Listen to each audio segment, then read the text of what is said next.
Good morning, students.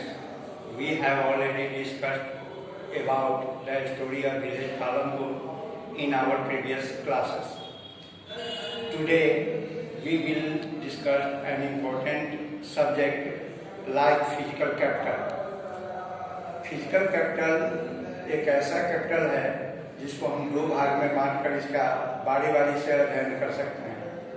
First, fixed capital.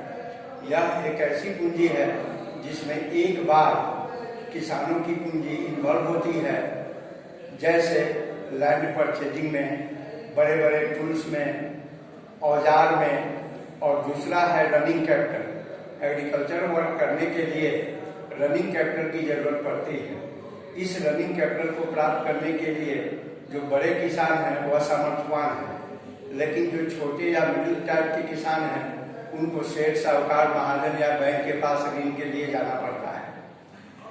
अब यह बात सही है कि बैंक के द्वारा जो ऋण फिनांस किए जाते हैं उसमें रेट ऑफ इंटरेस्ट कम होता है, लेकिन किसान को उचित समय पर यह ऋण न मिल पाने के कारण उनकी फसल सही समय पर उसकी बुआई नहीं हो पाती है और किसान घाटे में चले जाते हैं।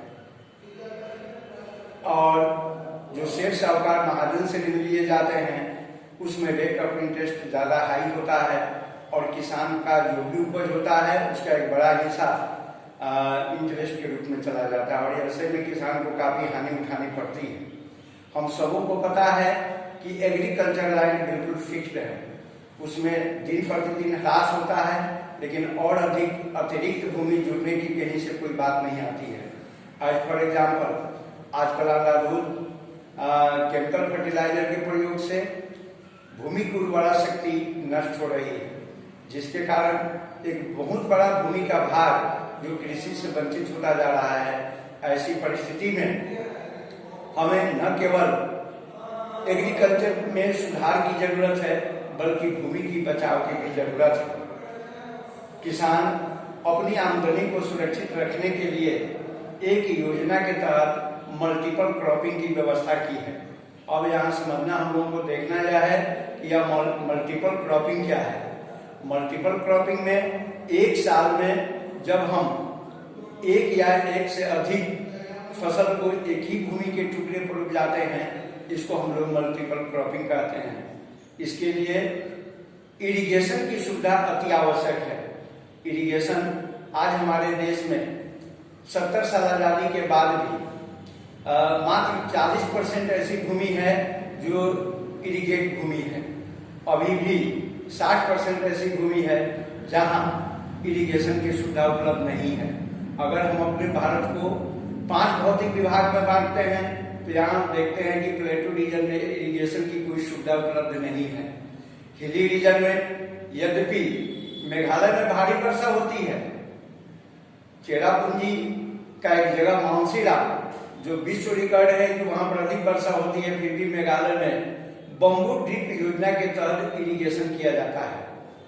इसका मतलब यह हुआ कि जब ऊंचे भाग पर खेती की जाती है तो नीचे इलाके से पानी बम्बू में डालकर और प्रत्येक पौधे पर पटाया जाता है। इस पानी को ऊपर ले जाकर प्रत्येक पौधे पर पटाया जाता है, जिससे इरिगेशन होता है।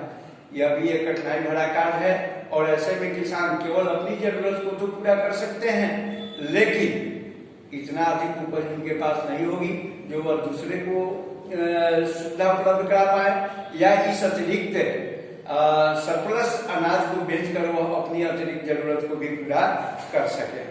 इसलिए हमारे यहाँ का इरिगेशन पैटर्न बहुत अच्छी है, ऐसी बात नहीं है।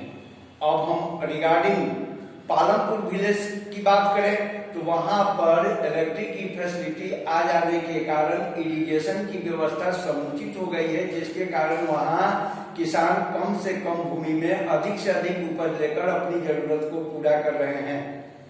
तो इसका अभिप्राय यह हुआ कि जो गांव, जो शहर या कस्बा अगर वह मॉडर्न मेथड से एग्रीकल्चर कर रहा है तो उसकी निश्चित रूप से उत्पादन ज्यादा हो रही है और वह सक्षम है अपनी जरूरत को पूरा करने के लिए।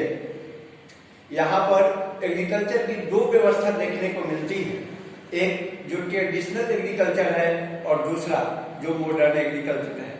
आज भी भारत गांव का देश है, जहां लगभग 64% जनता गांव में वास करती है और जो मैक्सिमम ट्रेडिशनल एग्रीकल्चर को ही अपनाती है, क्योंकि इसमें किसान के पास कम पैसा होने के कारण वह अधिक से अधिक फर्टिलाइजर का उपयोग नहीं कर पाता है और जो उसके पास मैन्योर है, मतलब माल मवेशी से जो पैदा होते हैं खाद, उसका वह उपयोग करता है। पुराने हल का उपयोग करता है जो काठ की बनी होती है, बैल का उपयोग किया जाता है जो हल चलाने का काम करता है।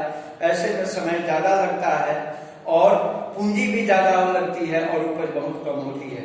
ट्रेडिशनल सीड में एक बार जो फसल लगा दिया गया खेत में और उससे जो अनाज प्राप्त होते हैं उसी में से बचा कर आगे के लिए भी वह सीड के रूप में प्रयोग किया जाता है, जिसमें लगभग 50% ऐसे उसके दाने होते हैं जो मैच्योर नहीं होते हैं और वह एक बेबी प्लांट के रूप में कन्वर्ट नहीं हो पाता है। यह हो गया ट्रेडिशनल एग्रीकल्चर। ट्रेडिशनल एग्रीकल्चर जहां कहीं भी अपनाया जा रहा है वहां का प्रोडक्शन बहुत कम है और इस दिशा में सरकार कुछ सुविधा उपलब्ध कराई है, लेकिन किसान तक पहुंचने में काफी विलंब हो जाता है, जिसके कारण एग्रीकल्चर व्यवसाय सही ढंग से आगे नहीं बढ़ रहा है। दूसरा, साइंटिफिक मेथड। यह 1960 की देन है, जिस समय हरित क्रांति हुई थी, ग्रीन रिवॉल्यूशन हुआ था। ग्रीन रिवॉल्यूशन के आ जाने के बाद हमारे देश में अनाज का प्रोडक्शन की मात्रा काफी बढ़ी है। इसमें हाई HYV सीड का प्रयोग किया जाता है। HYV seed high yield variety seed. अब इसमें यह फर्क समझना होगा कि HYV सीड क्या है और ट्रेडिशनल सीड क्या है, क्या उसका कैरेक्टर है। तो HYV सीड में पौधे छोटे होते हैं और उसकी बालियां बड़ी होती है। स्वाभाविक है कि जब बालियां बड़ी होगी तो उत्पादन ज्यादा होगा। ट्रेडिशनल सीड में पौधे बड़े होते हैं, बालियां छोटी होती है, जिसके कारण उत्पादन कम होता है। तो इस ट्रेडिशनल एग्रीकल्चर को भी अब धीरे धीरे समाप्त करने और कराने की जरूरत है। अब हम यहाँ बात कर रहे हैं डिग्रेडेशन ऑफ लैंड, भूमि का क्षरण।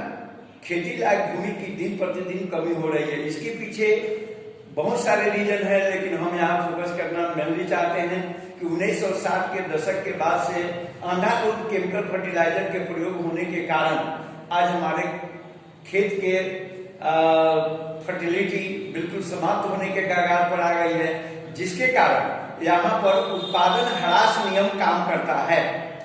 उत्पादन ह्रास नियम का मतलब यह हो गया कि यदि 1 कट्ठा खेत में हम 1 किलो यूरिया का उत्पादन करते हैं तो 1 मन की उपज होती है। 2 किलो करने पर 2 मन की उत्पादन होगा। 5 किलो अगर यूरिया का प्रयोग करते हैं तो 5 मन का उत्पादन होगा। लेकिन जब भी 6ठा किलो डालते हैं तो उत्पादन घट जाता है, वह 4 मन हो जाता है। इस प्रकार से 10वें किलो पर जब हम पहुंचते हैं तो उत्पादन हमारा 0 हो जाता है।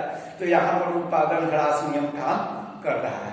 जबकि हम सबों को पता है कि हमारा जो जनसंख्या का ग्रोथ है वह ज्यामितीय अर्थमेटिक तरीके से बढ़ता है और खाद्यान्न का उत्पादन अंकगणितीय मेथड से बढ़ता है।